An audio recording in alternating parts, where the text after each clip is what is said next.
Okay, so for my debate PowerPoint, I will be discussing free college and specifically why I think it is a good idea.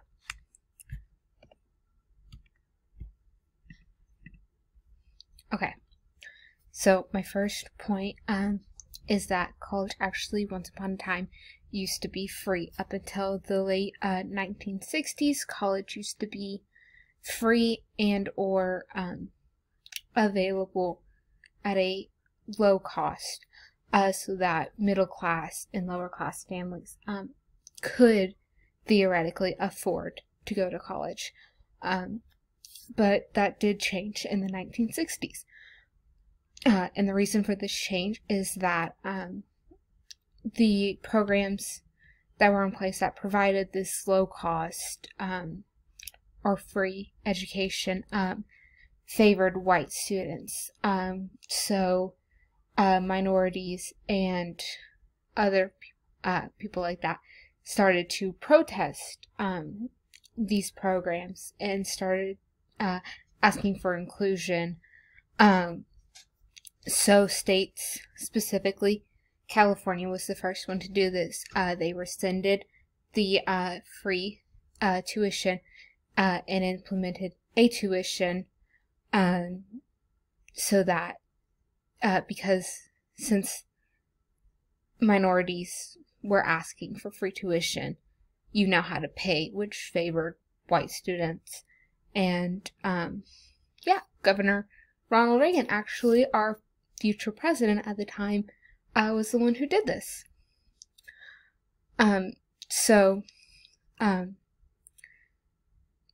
There's actually a link between that tuition being implemented and what is happening now. Those who are less likely to attend college now are people from low-income households and minorities. So yeah, the trend that was started because they were protesting against it excluding minorities is still backfiring to this day. And so we do have some programs in place today that offer free tuition or lower tuition rates in some states. However, there are a few problems with these current programs. One of the problems being that these programs leave out people. Specifically, most of them do not help part-time students. So those who need to work and go to school at the same time, and who can only handle doing part-time because of family needs, things like that, they are being left out of these current programs. And the second group of people who are being left out from these programs are undocumented students. So they're just being completely ignored in the situation and not being even considered for these programs. Another problem with these programs is that they don't cover any other costs, or most of them don't, at least. So the fees, being able to live on your own, like rent and things like that, childcare, these programs don't help cover that, which most students need to be able to go to school outside of just having a lower or free tuition. Students need those other options. So I have three main points that I'm going to make next.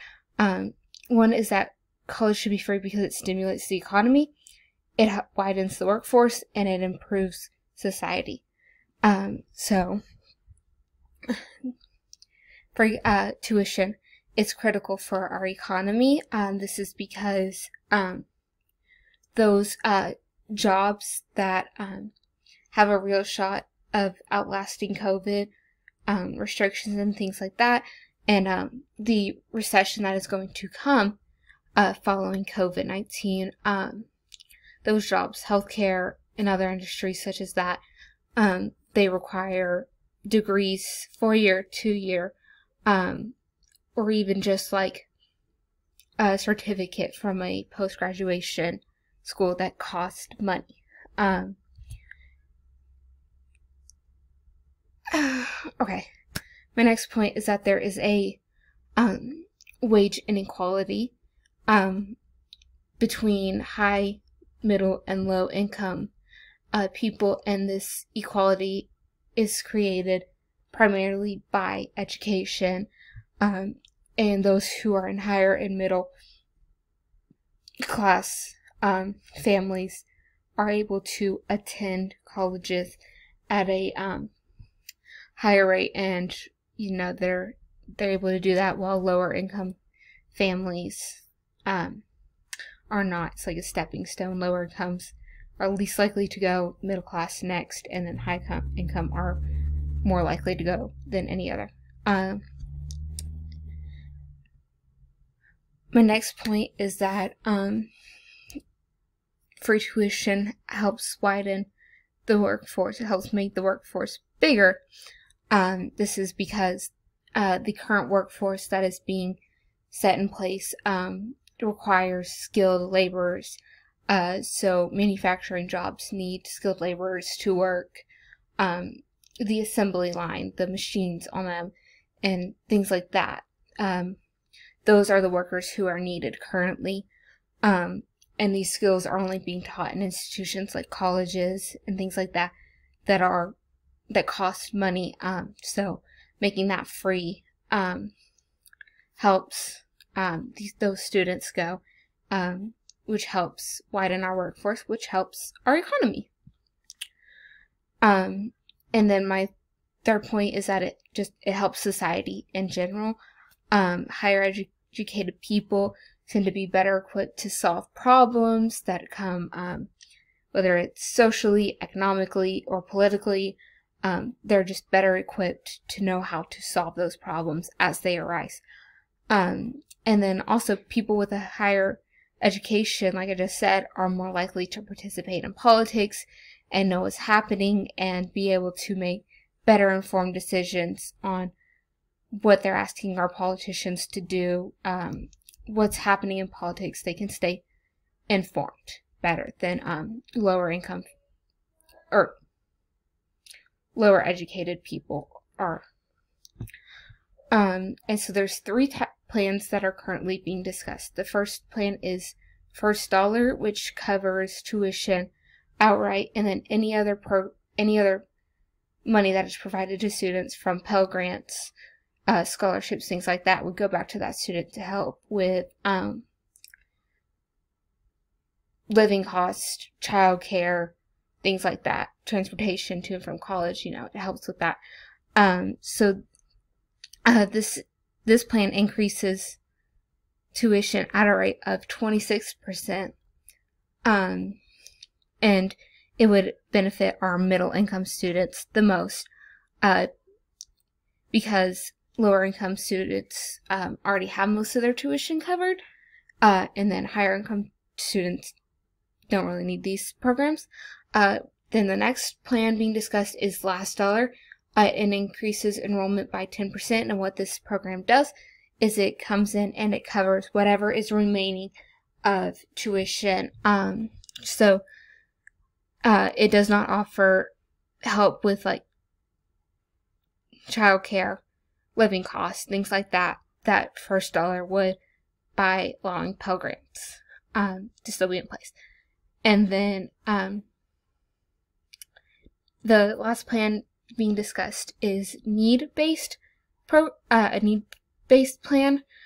So this one increases enrollment by 10%, and it actually harms middle and high income students. In the end, low income students are likely to go to public institutions or institutions that offer this, whereas middle and high income students would be more likely to stay at those institutions where tuition would rise because they need to make up for the low income students leaving.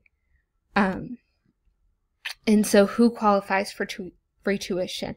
So anyone with an income of $49,960, single income, would qualify, or a family of 4 who makes $103,000 or less a year would qualify for this program.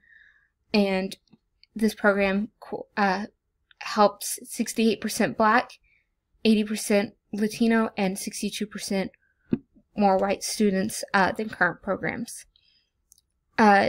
This plan increases graduation rates, so most of the students who tend to drop out of college do so because they cannot afford a 4-year degree, so they drop out before their debt gets to too much.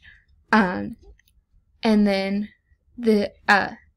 so this program, or these plans, theoretically would raise graduation rates by 62%. And my last thing I'll talk about is that it actually